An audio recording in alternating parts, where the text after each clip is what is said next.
Hello everyone, welcome to the study with Mayank. मैं हूं आपका मयंक।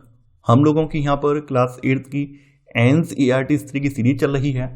आज आपका इसी क्रम में अध्याय 5वां है। यहां पर हम लोग जब जनता बगावत करती है 1857 और उसके बाद अध्याय को पढ़ेंगे। तो चलिए स्टार्ट करते हैं आज का वीडियो। देखते हैं हमें क्या क्या डिस्कस करना है। यहाँ पर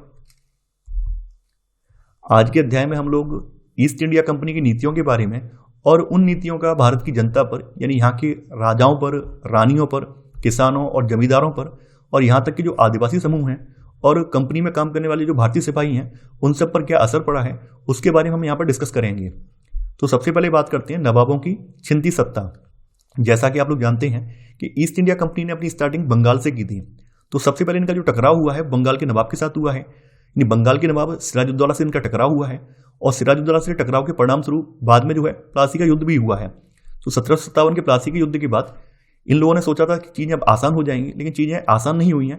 कुछ समय तक तो सब चीज़ें सही चली हैं, लेकिन बाद में चीज़ें जब फिर से बिगड़ना स्टार्ट हो गई हैं तो मजबूरी में 1764 में एक दूसरा युद्ध लड़ना पड़ा है, और ये युद्ध है बक्सर का युद्ध। बक्सर के युद्ध में न केवल इन्होंने बंगाल के नवाब को बल्कि अवध के नवाब को भी, साथ ही साथ मुगल बादशाह को भी हराया है। और यहीं से कंपनी के अंदर ये घमंड आ गया है कि ये लोग किसी भी भारतीय शासक को आसानी से हरा सकते हैं। जब बक्सर के युद्ध में 3-3 की संयुक्त सेना इनके आगे हार गई है तो कंपनी भी कहीं ना कहीं प्राउड में आ गई है, और कंपनी ने अपनी जो विस्तारवादी नीति है यहाँ से स्टार्ट कर दी है।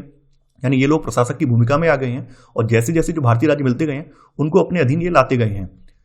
तो 18वीं सदी से ही सहायक संधि और हड़प नीति द्वारा राजाओं और नवाबों की सत्ता पर जबरन अधिकार किया जाने लगा है, जिससे उनमें असंतोष का माहौल था। यानी जिन जिन शासकों की सत्ता छिन रही थी, जिन जिन शासकों के राज्य छिन रहे थे, तो उनके अंदर असंतोष, गहरा आक्रोश व्याप्त था।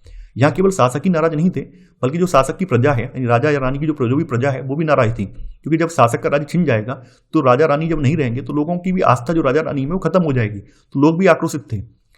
जैसे झांसी की रानी लक्ष्मीबाई के दत्तक पुत्र का मतलब गोद लिए हुए पुत्र को राजा मानने से इनकार कर दिया गया है, और पेशवा बाजीराव द्वितीय का पेंशन उनके दत्तक पुत्र नाना साहेब को देने से मना कर दिया गया है। यानी पेशवा बाजीराव द्वितीय के जो पुत्र हैं नाना साहेब, इन्होंने ये डिमांड की है कि उनके पिता की मृत्यु के बाद अपने पिता का पेंशन जो है वो उन्हें मिलता रहे, लेकिन अंग्रेजों ने देने से साफ मना कर दिया है।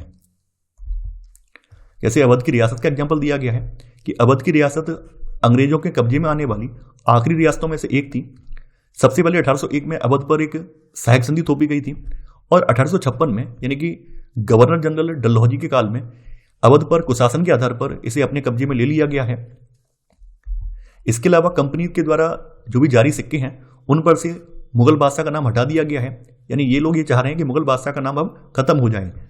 1849 में गवर्नर जनरल डलहौजी ने ऐलान किया है कि बहादुर शाह जफर की मृत्यु के बाद बादशाह के परिवार को लाल किले से निकालकर अन्यत्र बसाया जाएगा।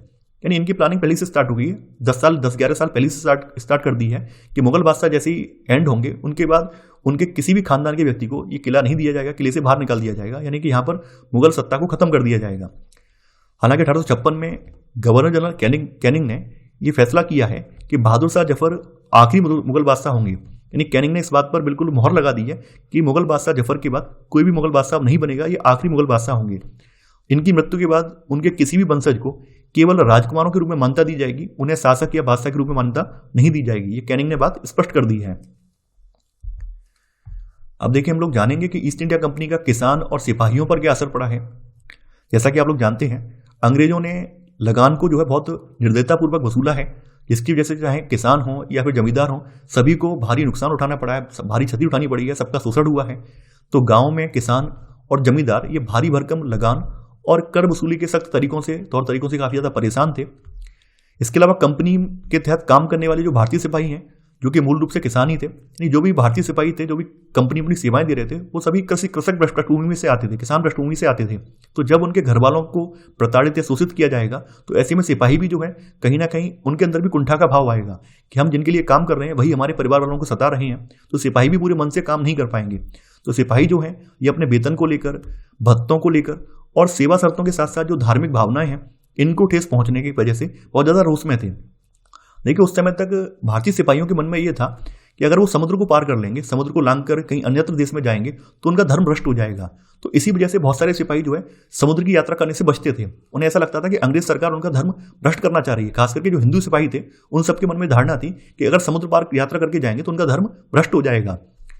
1824 में सिपाहियों ने कंपनी की ओर से लड़ने के लिए समुद्र के रास्ते बर्मा जाने के आदेश को मानने से इनकार कर दिया है, क्योंकि उनका मानना यही था कि समुद्र के रास्ते अगर जाएंगे तो उनका धन भ्रष्ट हो जाएगा। हालांकि ये लोग जमीन के रास्ते बर्मा जाने को तैयार थे। 1856 में कंपनी ने कानून बनाया है कि अगर कोई व्यक्ति कंपनी की सेना में नौकरी करेगा तो जरूरत पड़ने पर उसे समुद्र पार भी जाना पड़ सकता है। यानी कंपनी ने कानून बनाकर बात स्पष्ट कर दी है, अगर आप सेना में नौकरी कर रहे हैं और अगर कंपनी आपको कहीं भी भेज रही है, अन्यत्र देश में भेज रही है, तो आपको समुद्र से जाना पड़ सकता है, समुद्र की यात्रा भी करनी पड़ सकती है। वहां पर आप ये एक्सक्यूज नहीं देंगे कि आपका धन भ्रष्ट हो जाएगा। इसके अलावा सुधारों पर प्रतिक्रिया, जैसा कि आप लोग जानते हैं, अंग्रेजों ने न केवल प्रशासनिक सुधार किए हैं बल्कि सामाजिक जो सुधार हैं उन सुधारों पर भी ध्यान दिया है, खास करके सती प्रथा पर या विधवा विवाह पर। तो अंग्रेजों ने सती प्रथा को रोकने, सती प्रथा उन्मूलन और विधवा विवाह को बढ़ावा देने के लिए कानून बनाए हैं, जिसकी वजह से जो भारतीय समाज के जो पुरोहित वर्ग है या भारतीय समाज का जो उच्च वर्ग है वो इनसे आक्रोशित हो उठा है। इसके अलावा अंग्रेजी भाषा की शिक्षा को जमकर प्रोत्साहन दिया है। यानी इन लोगों ने जो भारतीय शिक्षा पद्धति है उसको बहुत ज्यादा निकृष्ट या बेकार बताया है और अपनी शिक्षा पद्धति को बहुत ज्यादा ऊंचा बताया है। तो इन्होंने अंग्रेजी भाषा की शिक्षा को जमकर प्रोत्साहन दिया है। 1830 के बाद कंपनी ने ईसाई मिशनरियों को खुलकर काम करने और यहां तक कि जमीन और संपत्ति जुटाने की भी छूट दे दी है, इससे कि यहां पर भारत में ईसाई मिशनरियों का प्रभाव भी बढ़ने लगा है। 1850 में एक नया कानून बनाया गया है जिससे ईसाई धर्म को अपनाना और ज्यादा आसान कर दिया गया है, और इस कानून के साथ इन्होंने ये भी स्पष्ट कर दिया है, एक प्रावधान इसमें डाल दिया है कि अगर कोई व्यक्ति ईसाई धर्म को अपनाता है तो भी उसकी पुरखों की संपत्ति पर उसका अधिकार पहले जैसा ही रहेगा। तो इस तरह के प्रावधान इन्होंने दिए हैं ताकि लोग प्रलोभन में आकर ईसाई धर्म को स्वीकार कर लें। ज्यादा से ज्यादा लोग अगर ईसाई धर्म को स्वीकार करेंगे तो इसका मतलब क्या है, वो ज्यादा से ज्यादा लोग जो ब्रिटिश सत्ता है उसको भी स्वीकार करेंगे। अब देखिए यहां पर कुछ कुछ नोट दिए गए हैं। जैसे महाराष्ट्र के एक ब्राह्मण है विष्णु भट्ट गौडसे, इन्होंने माझा प्रवास पुस्तक की रचना की है। इस पुस्तक का एक अंश आपकी किताब में दिया गया है। इसमें बताया गया है कि विष्णु भट्ट गौडसे जो है मथुरा की यात्रा पर आने वाले थे। हालांकि उसी समय 1857 का विद्रोह भड़क उठता है और सिपाही इनको बताते हैं कि क्या क्या चल रहा है कि आप मथुरा की यात्रा ना करें, तो उसका वर्णन इन्होंने अपनी किताब में किया है। यहाँ पर एक और नोट दिया गया है कि सीताराम ये सूबेदार हैं, यानी कि ईस्ट इंडिया कंपनी के सूबेदार हुआ करते थे। तो सीताराम ने 1861 में अवधी भाषा में अपने संस्मरण लिखे हैं, जिनका नॉर्गेट ने अंग्रेजी में अनुवाद किया है। फ्रॉम सिपाही टू सूबेदार, यानी सिपाही से सूबेदार तक के नाम से प्रकाशित करवाया गया है। तो इसके लेखक कौन है? सीताराम है, यानी सूबेदार सीताराम है। सीताराम पांडे को 1812 में बंगाल नेटिव आर्मी में सिपाही के तौर पर भर्ती किया गया था। यहां पर उनका चित्र लगाया गया है। आगे देखिए यहां पर डिस्कस किया गया है कि सैनिक विद्रोह जन विद्रोह बन गया। देखिए सैनिक विद्रोह का मतलब है कि जब सिपाही इकट्ठा होकर अपने सैनिक अफसरों के खिलाफ आवाज उठाएं तो इस विद्रोह को सैनिक विद्रोह कहा जाता है। देखिए जैसा कि आप लोग जानते हैं 1757 में ईस्ट इंडिया कंपनी की भारत में शासन की स्टार्टिंग हो जाती है और उसके 100 साल तक इनका शासन अच्छे से चलता भी है। कंपनी को बिल्कुल अंदाजा भी नहीं है कि 100 साल बाद कुछ ऐसा होगा कि एक बार को इनके पांव उखड़ने पर मजबूर हो जाएंगे। तो मई 1857 में मेरठ से शुरू हुई सिपाहियों की बगावत ने भारत में कंपनी का अस्तित्व खतरे में डाल दिया था। कुछ लोग ऐसे मानते हैं कि कुछ लोग जो इतिहासकार हैं वो ऐसा मानते हैं कि 19वीं सदी में उपनिवेशवाद के खिलाफ दुनिया भर में यह सबसे बड़ा सशस्त्र संघर्ष था। कुछ इतिहासकारों का ऐसा मानना है। तो उस सशस्त्र संघर्ष के बारे में हम यहाँ पढ़ेंगे कि सशस्त्र संघर्ष की स्टार्टिंग कहां से हुई है। मेरठ से दिल्ली तक 29 मार्च 1857 को युवा सिपाही मंगल पांडे को बैरकपुर में अपने अफसरों पर हमला करने के आरोप में फांसी पर लटका दिया गया है। तो स्टार्टिंग यहां से होती है कि 29 मार्च 1857 को मंगल पांडे को फांसी दे दी गई है। 9 मई 1857 को मेरठ में तैनात 85 सिपाहियों को नए कारतूसों के साथ फौजी अभ्यास करने से इनकार करने के आरोप में 10-10 साल की सजा दी गई है। अब देखिए नए कारतूस क्या हैं। उस समय एक कारतूस आया था, उस कारतूस को मुंह से खोलकर डालना पड़ता था, गन में मुंह से खोलकर डालना पड़ता था। उस समय अफवाह उड़ी थी कि ये जो कारतूस हैं ये सुअर और गाय की चर्बी से बने हुए हैं। तो ये बात सुन के जो सिपाही हैं, जिसमें कि हिंदू भी शामिल थे, मुसलमान भी शामिल थे, दोनों ही भड़क उठे, क्योंकि सुअर जो है मुसलमानों के लिए बहुत ज्यादा अपवित्र माना जाता है और गाय जो है हिंदुओं के लिए बहुत ज्यादा पवित्र मानी जाती है।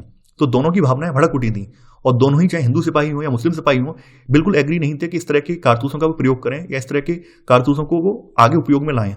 तो इसी वजह से 85 सिपाहियों को इन नए कारतूसों का प्रयोग न करने की वजह से, नए कारतूसों के साथ फौजी अभ्यास न करने की वजह से 9 मई 1857 को 10-10 साल की सजा सुनाई गई है।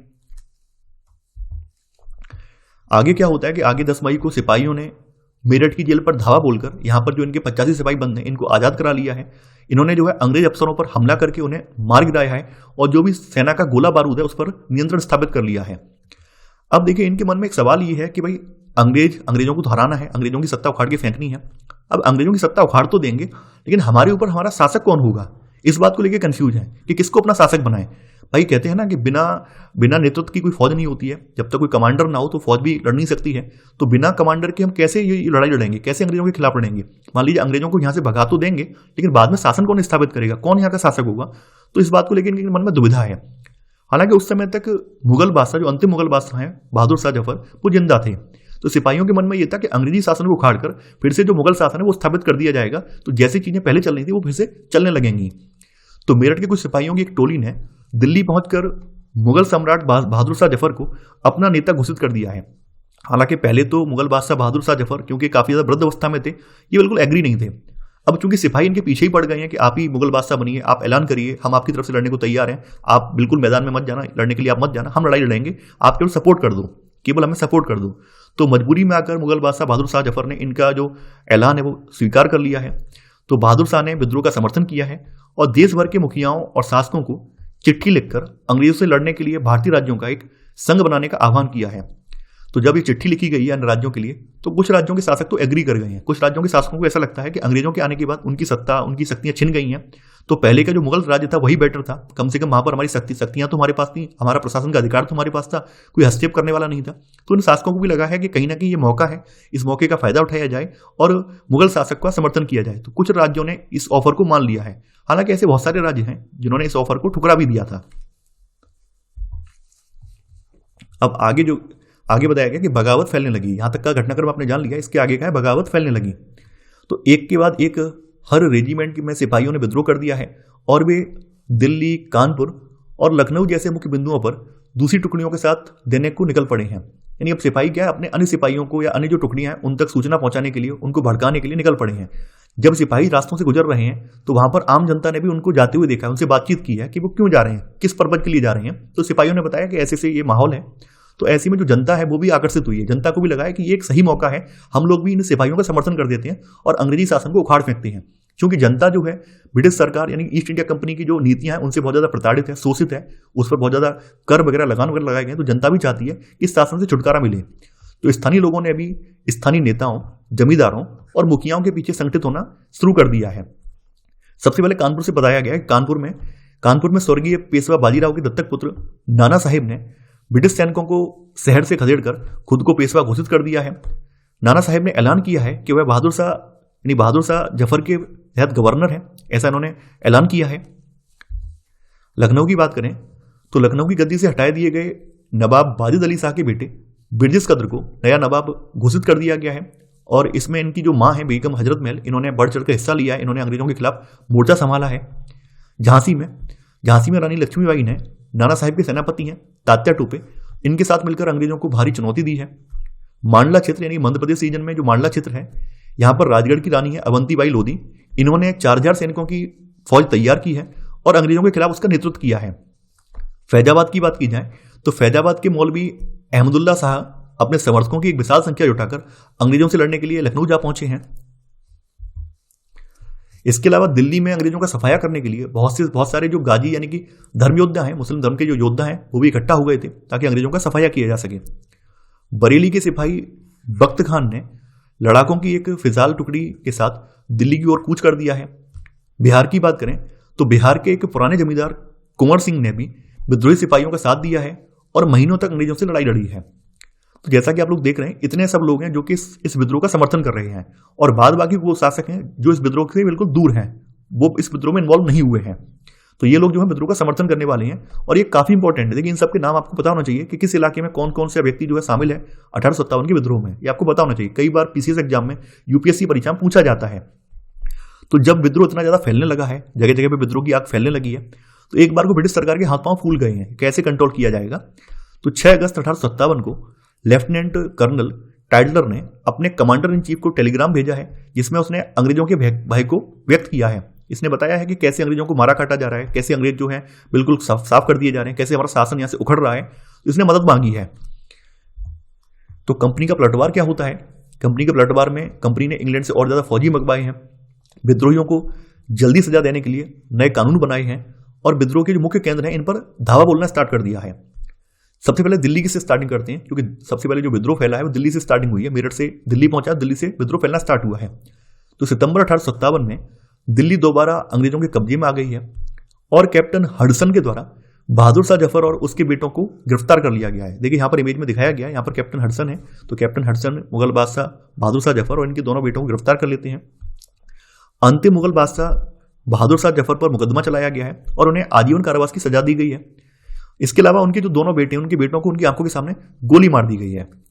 बहादुर शाह और उनकी पत्नी बेगम जीनत महल को अक्टूबर 1858 में रंगून जेल में भेज दिया गया है, यानी इन्हें रंगून जेल में निर्वासित कर दिया गया है। और इसी जेल में नवंबर 1862 में बहादुर शाह जफर की मृत्यु हो जाती है।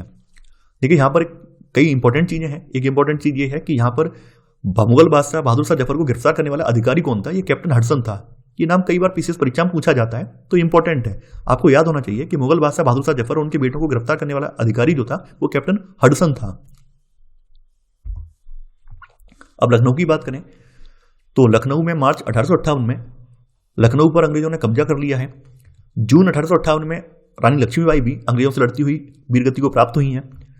खेड़ी की शुरुआती विजय के बाद जो रानी अवंतीबाई हैं, तो अवंतीबाई लोधी ने अपने आप को अंग्रेजी फौज से घिरा हुआ पाया है और एंड में ये भी शहीद हो गई हैं। तात्या टोपे की बात करें तो तात्या टोपे मध्य भारत के जंगलों में रहते हुए आदिवासियों और किसानों की सहायता से छापामार युद्ध चलाते रहे हैं और बाद में उनकी भी मृत्यु हो जाती है। हालांकि पकड़े नहीं गए हैं, लेकिन बाद में अपने आप स्वाभाविक रूप से ये भी एक्सपायर हो गए हैं। देखिए ये विद्रोह हुआ है, विद्रोह के बाद इन्होंने जो विद्रोह के प्रमुख प्रमुख केंद्र हैं उन पर कब्जा कर लिया है। अब कब्जा करने के बाद अंग्रेज अब जिस तरह से पहले शासन चला रहे थे उस तरह से शासन अब नहीं चला सकते थे। अब इन्हें भी लगने लगा था कि कहीं ना कहीं हमें अपने प्रशासनिक सुधार करने पड़ेंगे, वरना प्रशासनिक सुधार नहीं करेंगे तो जैसा कि अभी विद्रोह हुआ है, ये विद्रोह आगे फ्यूचर में भी हो सकता है। तो मजबूरी में इन्होंने कुछ कुछ चीजें ऐसी की हैं जिससे कि लोग इनके फेवर में आने लगे। अंग्रेजों ने लोगों को यह विश्वास दिलाया है, यानी विश्वास जीतने के लिए हर संभव प्रयास किया है। उन्होंने वफादार भूस्वामियों के लिए इनामों का ऐलान कर दिया है। इन्हें आश्वासन दिया गया है कि उनकी जमीन पर उनके परंपरागत जो अधिकार हैं ये बने रहेंगे। सबसे पहले इन्होंने जमींदारों को अपने फेवर में लेना स्टार्ट किया है। अब देखिए यहाँ पर 1857 के विद्रोह के बाद के सालों में क्या क्या हुआ है वो सभी घटनाक्रम यहाँ बताया गया है। जैसा कि आप लोग जानते हैं 1857 में हुए विद्रोह की जो खबर है वो ब्रिटेन की महारानी तक भी पहुंच गई है और ब्रिटेन की महारानी को भी लगा है कंपनी ने क्या ऐसा कर दिया है जिसकी वजह से इतना बड़ा विद्रोह हुआ है। तो वहां पर एक निष्कर्ष ये निकाला गया है कि अब कंपनी की सत्ता को समाप्त करके सीधा जहां का प्रशासन जो है वो ब्रिटिश नियंत्रण में ले लिया जाए। तो अंग्रेजों ने 1859 के आखिर तक देश पर दोबारा नियंत्रण पा लिया था और अंग्रेजों ने जो अहम बदलाव किए हैं वो यहाँ पे बताए गए हैं। ब्रिटिश संसद ने 1858 में एक नया कानून पारित किया है और ईस्ट इंडिया कंपनी के सारे अधिकार ब्रिटिश साम्राज्य के हाथ में अब चले गए हैं। ब्रिटिश मंत्रिमंडल के एक सदस्य को अब भारत मंत्री के रूप में नियुक्त कर दिया गया है और उसे भारत के शासन से संबंधित मामलों को संभालने का जिम्मा सौंपा गया है। उसे सलाह देने के लिए एक परिषद का गठन किया गया है जिसे इंडिया काउंसिल कहा जाता था। इसके अलावा भारत के गवर्नर जनरल का नाम बदलकर अब इसको वायसराय का ओहदा दे दिया गया है और उसे इंग्लैंड के राजा रानी का निजी प्रतिनिधि घोषित कर दिया गया है। यानी अब वो आदेश जो है इंग्लैंड के राजा रानी से लेगा और यहां पर गवर्नर जनरल का नाम बदलकर अब वायसराय हो गया है। यानी कहने का मतलब यह है कि अंग्रेज सरकार ने भारत के शासन की जो जिम्मेदारी है सीधे अपने हाथों में अब ले ली है। कंपनी की यहां पर सत्ता खत्म हो जाती है, अब शासन की जिम्मेदारी सीधी ब्रिटिश सरकार के हाथ में चली जाती है। अब सेकंड काम क्या किया है कि भारतीय शासकों को ब्रिटिश साम्राज्य के अधीन शासन चलाने की छूट दी गई है। यानी जो भारतीय साम्राज्य है उनको ब्रिटिश साम्राज्य के तहत शासन चलाने की छूट दी गई है। यानी कि कहने का मतलब भविष्य में वो किसी भी उनके भू क्षेत्र पर कब्जा नहीं करेंगे, उनके दत्तक पुत्र वगैरह हैं उनको भी शासक का अधिकार देंगे। तो इस तरह की बातें की गई हैं जिससे कि यहाँ के शासक भी इनकी इन बातों पर एग्री हुए हैं। इसके अलावा सेना में क्या हुआ है, सेना में भारतीय सिपाहियों का अनुपात अब कम किया गया है। सेना में जो मुख्य महत्वपूर्ण जो पोस्ट हैं, खास करके जो गोला बारूद वाली पोस्ट हैं, यहाँ पर हथियार वगैरह रखे जाते हैं, वहां पर अब यूरोपीय सैनिकों को तैनात किया जाने लगा है और यूरोपीय सिपाहियों की संख्या यहाँ पर बढ़ाने का फैसला किया गया है। इसके अलावा यह भी तय किया गया है कि अवध, बिहार, मध्य भारत और दक्षिण भारत से सिपाहियों की भर्ती करने की बजाय अब गोरखा, सिख और पठानों में से ज्यादा सिपाही भर्ती किए जाएंगे, क्योंकि गोरखा, सिख और पठान जो थे ये 1857 के विद्रोह में शामिल नहीं थे। तो कंपनी का भी भरोसा था कि ये जो सिपाही हैं जो कि 1857 के विद्रोह में शामिल थे, इनकी संख्या को कम कर दिया जाए और इन लोगों की संख्या को बढ़ाया जाए जो कि इस विद्रोह में शामिल नहीं थे। तो इसके बाद जो है गोरखा, सिख और पठानों की संख्या जो है सिपाहियों के रूप में ज्यादा होने लगी है। इसके अलावा देखिए अंग्रेज अपना सबसे बड़ा दुश्मन जो है मुसलमानों को मानते थे। उनका मानना यह था कि 1857 के विद्रोह को भड़काने में मुसलमानों की एक अहम भूमिका है। तो 1857 के विद्रोह के बाद मुसलमानों की जमीन और संपत्ति बड़े पैमाने पर जब्त की गई है। अंग्रेज उन्हें संदेह और शत्रुता के भाव से दिखा करते थे।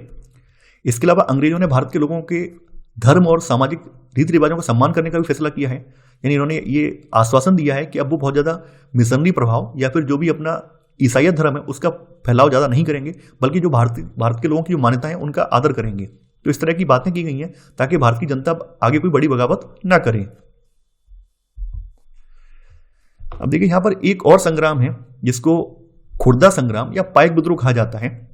कई बार इस बात को लेकर डिबेट भी होती है कि खुर्दा संग्राम या पाइक विद्रोह को भारत का पहला स्वतंत्रता संग्राम माना जाना चाहिए। हालांकि इस बात को लेकर तमाम अपने तर्क भी हैं। आगे की कक्षाओं में पढ़ेंगे क्या क्या तर्क दिए जाते हैं, क्यों इसे पहला स्वतंत्रता संग्राम नहीं माना जाता है, क्यों 1857 के स्वतंत्रता संग्राम को पहला स्वतंत्रता संग्राम माना जाता है। तो आगे वो सब चीज़ें हम जानेंगे, जैसे जैसे आगामी कक्षाओं में बढ़ेंगे तो वहां पर हम ये सब चीज़ें जानेंगे। तो सबसे पहले बात करते हैं खुर्दा संग्राम या फिर इसको पाइक विद्रोह भी कहा जाता है। देखिए खुर्दा जो है ओडिशा के दक्षिण पूर्वी भाग में स्थित एक छोटा सा राज्य था। इसमें 19वीं शताब्दी की शुरुआत में 105 गढ़ों, जिनमें 60 बड़े और 1109 छोटे गांव शामिल थे। इसके शासक राजा वीर किशोर देव को स्व अधिकृत 4 परगनाओं को और जगन्नाथ मंदिर के संचालन अधिकार समेत 14 गढ़जातों के प्रशासनिक उत्तरदायित्व को पूर्व में दबाव में आकर, यानी पहले के समय में दबाव में आकर मराठाओं को सौंपना पड़ा था। यानी कहने का मतलब ये है कि यहाँ के एक शासक थे राजा वीर किशोर देव, इनको मराठों के दबाव में आकर 4 परगना, जगन्नाथ मंदिर का संचालन अधिकार और 14 गढ़जातों का अधिकार मराठों को सौंपने पड़ा था। हालांकि वीर किशोर देव के जो पुत्र हैं मुगन देव द्वितीय, वो इस दुर्दशा से विचलित थे। अपने पिता ने जो भी ये किया है उससे सहमत नहीं थे, इस दुर्दशा से विचलित थे। उन्हें ऐसा लगता था कि ये सब चीजें वापस ली जाएं। तो मुगन देव ने जो है कोशिश की है कि कैसे भी करके अंग्रेजों से साठगांठ कर लें, जिससे कि वो मराठों का प्रभाव कम कर दें और हमें हमारे राज्य में जो सत्ता है वो हमें वापस मिल जाए। हालांकि जैसा कि आप लोग जानते हैं अंग्रेज अपने अपने काम में माहिर थे। अंग्रेजों को लगता था कि इनको क्यों सत्ता लौटाई जाए, सबसे बेटर ये हम ही सब कुछ संभालें। तो अंग्रेज इनकी इस बात को एग्री नहीं किए हैं। 1803 में ओडिशा को अंग्रेजों ने अपने कब्जे में ले लिया है। साथ ही वीर किशोर देव के राज्य को भी अपने राज्य में मिला लिया है। देखिए वीर किशोर देव के राज्य का एक बड़ा हिस्सा तो पहले ही मराठों के हाथ में चला गया था, लेकिन इस बार क्या है, इस बार पूरा का पूरा राज्य जो है अंग्रेजों के हाथ में चला गया, क्योंकि जैसे ही मराठे हारे हैं, मराठों के हार के साथ ही जो ओडिशा है, ओडिशा पर अंग्रेजों का नियंत्रण स्थापित हो गया है। अंग्रेजों ने सांत्वना के रूप में उन्हें नियमित अनुदान के साथ उन्हें जगन्नाथ मंदिर की देखरेख का दायित्व भी दे दिया है और उनका निवास जो है पुरी में निश्चित कर दिया है। खुर्दा को अपने अधीन करने के तुरंत बाद अंग्रेजों ने राजस्व निवृत्त जमीन, यानी ऐसी जमीन जिस पर राजस्व कभी लगाया नहीं गया है, इस पर कर लगाने की नीति अपनाई है। यानी ओडिशा में ऐसी बहुत सारी जमीन थी जिस पर कभी कर की वसूली नहीं की जाती थी, तो इन्होंने राजस्व जो निवृत्त जमीन है, ऐसी जमीन जिस पर राजस्व वसूला नहीं जाता है, उस पर भी कर लगाने की नीति स्टार्ट की है। इससे राज्य के पूर्व सैनिक वर्ग, जिन्हें पाइक कहा जाता है, पाइक के नाम से जाने जाते थे, इनका जीवन बुरी तरह से प्रभावित हुआ है, क्योंकि ऐसी राजस्व निवृत्त जमीन जो थी वो पाइकों की थी। यहाँ के शासकों ने पाइकों को वो जमीन दी थी।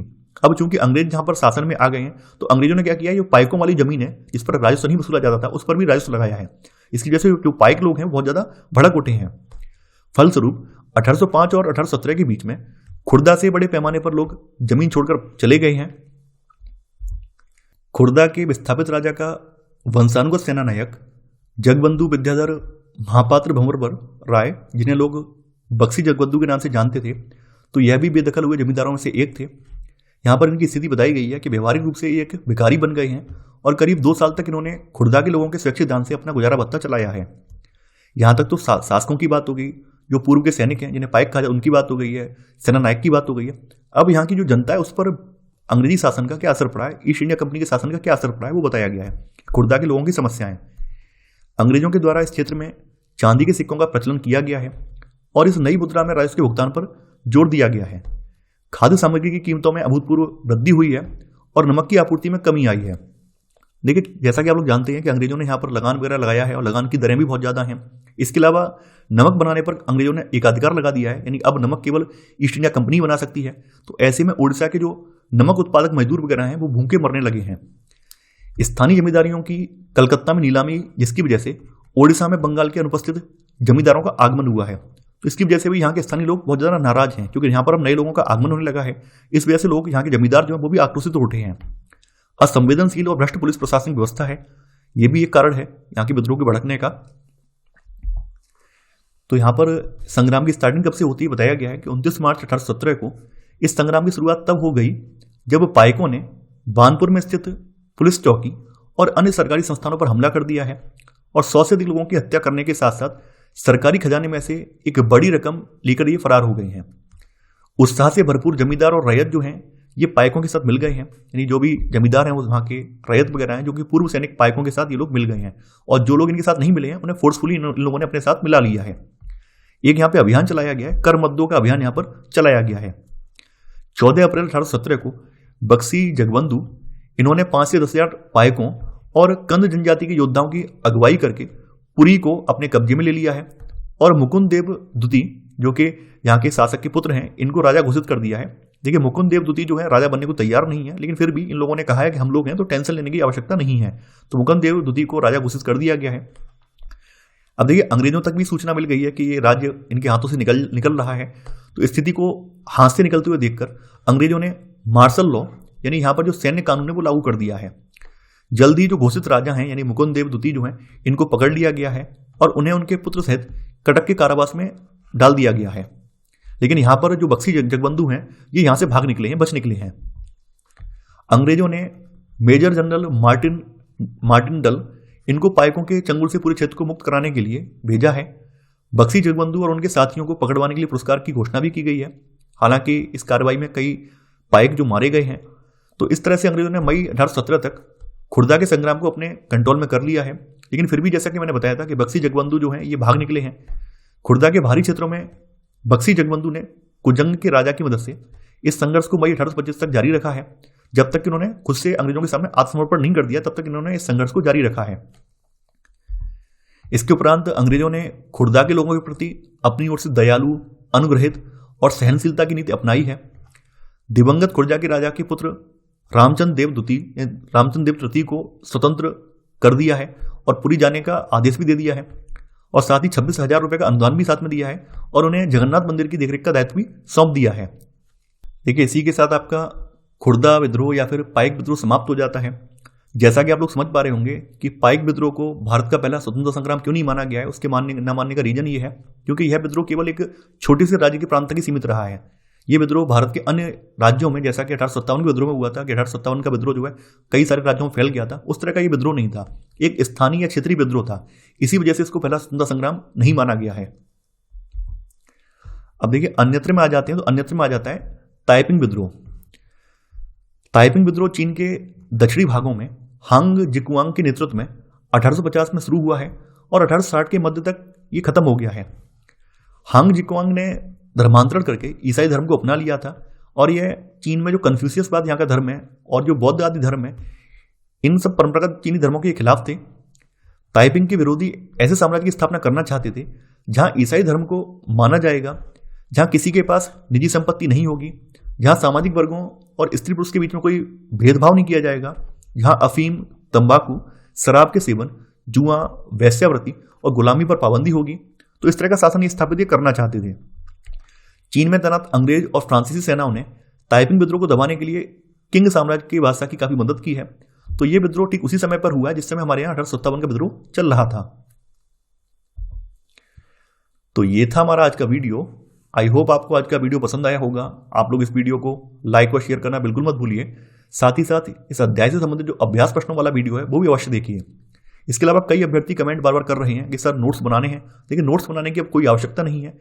चैनल के टेलीग्राम को आप सब्सक्राइब कर लीजिए। टेलीग्राम पर यहाँ पर नोट्स आपको दिए जाते हैं, वहाँ से आप नोट्स ले सकते हैं, परचेज कर सकते हैं। हालांकि क्लास नोट्स भी मिलते हैं, इस पीडीएफ का नोट्स भी आपको मिलेगा। चाहे तो आप फ्री वाले नोट्स से पढ़ सकते हैं या फिर जो आपका A4 फॉर्मेट में नोट्स हैं उनको आप लेकर उनके प्रिंट आउट निकलवा सकते हैं।